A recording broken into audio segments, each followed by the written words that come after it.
இந்த உலகத்தில் நம்மளை ஏமாற்றாத 2 ஜீவன்கள்னால் நம்மளை பெற்றவங்களும் நாம் பெற்றவங்களும் மட்டும்தான். நம்ம என்ன தான் கோவப்பட்டு திட்டினாலும் அடித்தாலும் நம்ம பிள்ளைங்க நம்மக்கிட்ட தான் வராங்க. அதே மாதிரி நம்ம என்ன தான் தப்பு செஞ்சாலும் நம்மளை பெற்றவங்க அதை மறந்துட்டு நம்மளை ஏற்றுக்கிறாங்க.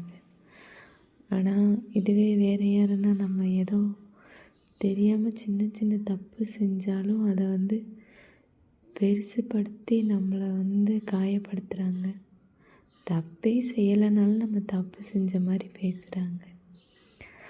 அதனால் நம்ம பெற்றவங்களுக்கு எப்பயும் உண்மையாக இருக்கணும். நான் நிறைய அந்த மாதிரி உணர்ந்துட்டேன்.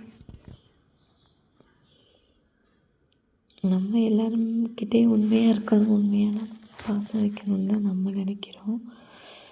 ஆனால் நம்ம எதிர்பார்க்குற மாதிரி அவங்க எதிர்பார்க்க மாட்டேங்கிறாங்க. நம்மளை தேவைக்கு மட்டும்தான் பயன்படுத்திக்கிறாங்க.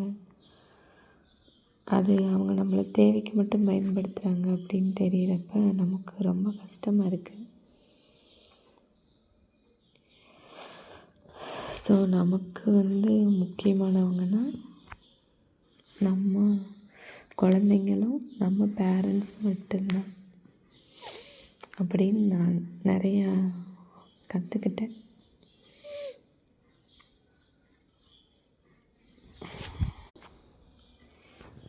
உண்மைதான் நினைக்கிறேன்.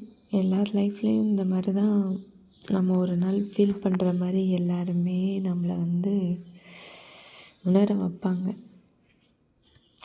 ஸோ நம்ம பெற்றவங்களுக்கு உண்மையாக இருக்கணும்,